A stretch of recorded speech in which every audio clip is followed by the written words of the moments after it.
Jannik, congratulations. What did it feel like when that last point was won? You know, you're the first Italian to reach the final of this event in the 54 years of its history. No, it feels great. Obviously, it has been a really tough match. I was expecting that he was changing a little bit. I was struggling, and in the beginning, he was pushing a lot. He was much more aggressive, and I think every set had his own story at some point. And obviously, after the last points. I know a lot of emotions. Obviously, it's great. The atmosphere has been awesome again, and sharing this moment with Italian fans means a lot to me. We're playing here in Italy, and obviously means a lot for me and also my team. And I think it was a great match. So obviously, very positive emotions. Jannik, good evening. Vuk Brajovic, Courier Sports, Serbia. It seems like life is great for you. You're in your first ATP World Tour Finals. Congratulations. You have an upper hand in your head-to-head against Carlos Alcaraz, and you just beat Novak Djokovic for the first time in your career. So, and of course, you're playing with your home crowd backing you up. What is the thing that you should be wary or careful about in your upcoming finals match? Thank you. Well, careful about everything, no? It's when I play or against the number one or the number two in the world, and tough match for sure is coming up. So it's not so much time to enjoy this moment because tomorrow is gonna be a really tough match. But I'm looking forward to it. No, it's a huge privilege to be here in the final. I feel privileged to play or against Novak or against Carlos, so it's gonna be a tough match, and I'm looking forward to it. No, it's trying to give my all what I have, 100%, and hopefully it's gonna be a good matchup. It doesn't really matter the matches before how they have been, and then especially with this format, no, you can win against one, but after you can lose, so it's different. So but still happy that I can go one more time on the court here in Turin. Good atmosphere, and then hopefully I can show some good tennis. Hi Jannik, congratulations. Angel Garcia from Spanish Radio Cadena Cope.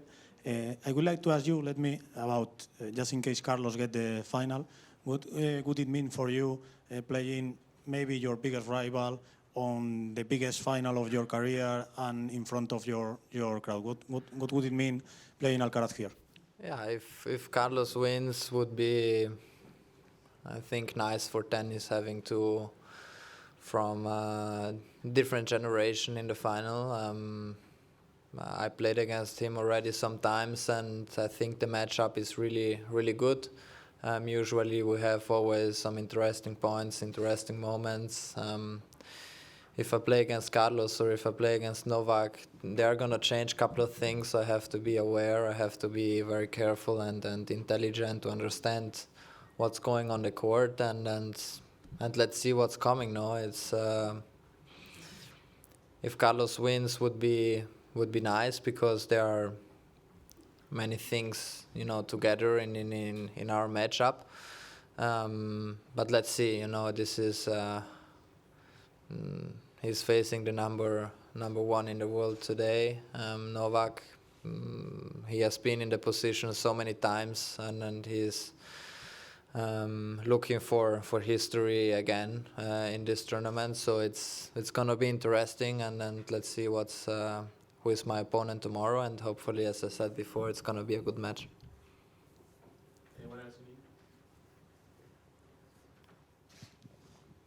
Hello Jannik, Cédric Roquette from Tennis Majors. I'd like to know, today when you walk in the street in Italy, do people recognize you? Are you, quiet? And you are not far from becoming a sports star. In Italy and even in the world, if you become number one or win huge trophy. Are you ready to change the statue and to become a star? Not able to be alone, just walking in the street? No, it's. I guess it's part of part of that what I do, you know. And the only issue is that I have red hair, so it's easy to recognize me. But things change when I have a cap on, so this is good.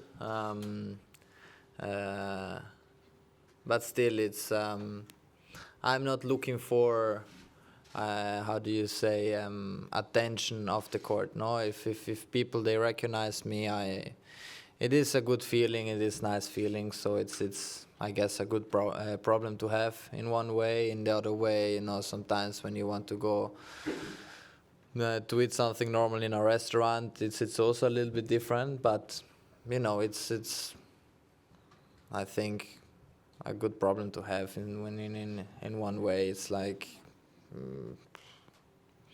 honestly, I don't care so much how famous I am. You know, it's because I always have done normal things. I am a normal boy or man, getting a man now, and so there are some things what change, but in the other way, it's all good. Ciao, Jannik, Magdalena from Tennis Club magazine. You have a very devoted fan base, not only here in Torino, but Carota boys and their followers in Orange are becoming more and more frequent picture during your matches this year. So my question is, do you feel more confident walking out on court, knowing that your fan base is so strongly and visibly behind you, supporting you? I think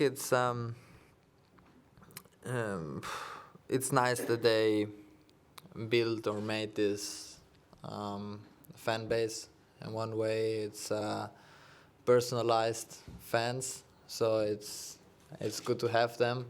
I'm also happy for them because they feel like they are growing also as a group, and I talk to them, and they are friends when they were 3 years old or 4 years old, so they are all they have grown up together when they were young, and I think that's is more important now, that they are good friends together. They know each other really, really well, and I got to know them not so long ago, so it's also for me important that I get to know this kind of people, and they have a good impact now to the Italian crowd, and I think they make things also a little bit more funnier in one way, so it's good.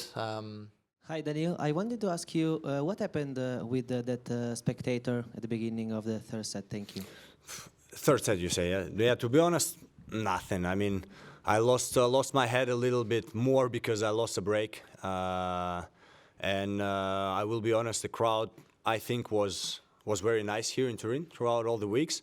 And again, as I said before the match, that's normal that they support Sinner. But when I was doing some good shots, I felt a lot of, it's not support, but a lot of applauses, which was very nice. And I think, in general, it was fine. You know, I felt a good energy on the court, and that's why after the match you could see me thanking the crowd. And yeah, so I lost my head a little bit, double fault on the break point. For sure, they cheer a little bit the double fault, but that's normal. He got the break, and so I lost it. But then that was kind of the only game where I lost my head. So. Not much to talk about.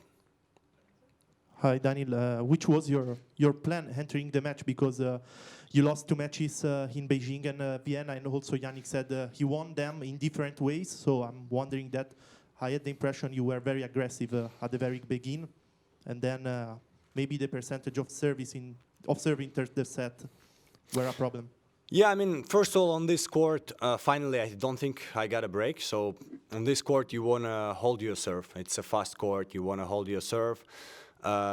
First set felt like, I had 40 love. I mean, I felt that he was better than me in first set in terms he had a little bit more rhythm, and I was playing not bad. I had a break point, but I felt him just this tiny bit better than me. Second set, I'm really happy and proud of myself. I played well. I mean, I won the tiebreak. I played aggressive, and I think in this court, that's only way and chance to play aggressive.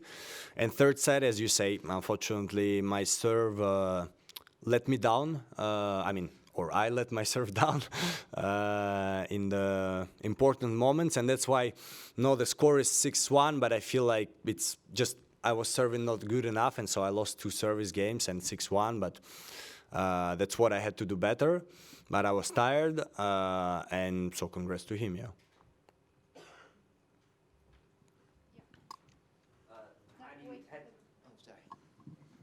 How do you generally spend your off season? What does your schedule look like the next 2 months? Every year was different, and to be honest, I haven't been on like off-season vacation as some players, because you never know. One time I had Davis Cup. Last year we had a small baby, so was straight away back to the duties.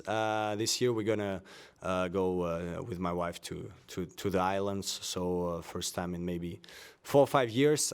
She doesn't like it too much there because there's not much to do, but for me that's perfect. After a hectic season, I love it. And I'm probably gonna play only Australian Open, so I'm gonna try it like this to have more of a vacation time than usual and more of a pre-off season time, and start with a slam straight away, which is gonna be new for me, but let's see. Daniil, what happened when you left the court? Was it a right hip issue? And at one stage in the match, you had your hand up like that. Was there a headache, or what was the situation? No, not a headache. That's just a sign to my team, which, I sometimes have signs to them, and I try not to tell what are they, because otherwise the opponent is going to know next time. And yeah, unfortunately, during the tiebreak, I think either last point before the tiebreak or first point of the tiebreak, felt small pain in my glute, which I honestly don't think bothered me in it bothered me, but I don't think it had any effect on the third set. Maybe on the serve, but should not, because right one, you push with the left, so should not. And the question for me was, do I take a physio? And I kind of don't believe in breaking momentum or stuff like this, but I was on a good wave. I was like, do I take the physio? But I felt pain, so I thought it could help me. And I think for the pain, it helped. It didn't help for the score. So next time I will see how I do. But yeah, definitely was not doing it to throw Jannik off after he lost the tiebreak. Hi, Daniil. Are you impressed by Jannik in the last weeks, his growth and results? Very impressed, to be honest. He's playing very good now. Even today, he doesn't miss much. He can run well. If you give him easy ball, you feel like he moves you over the court. He can volley well. Serves improve a lot.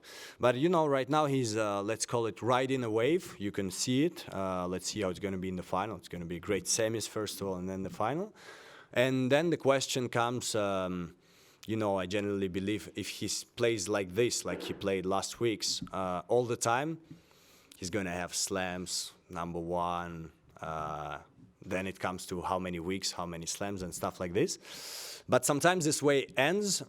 And the question is how often is he going to ride it? When he's not on the wave, how good he still plays. That's how tennis is. But at the moment, he's very, very good, and there is not much more to add.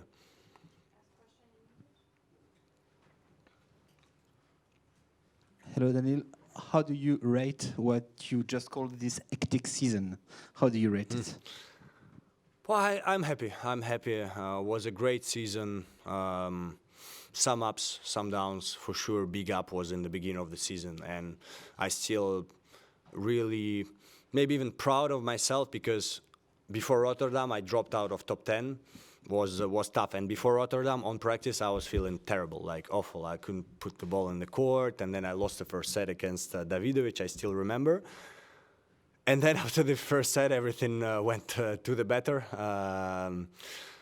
Titles, finals, stuff like this. So generally, I'm happy with what I achieved this season.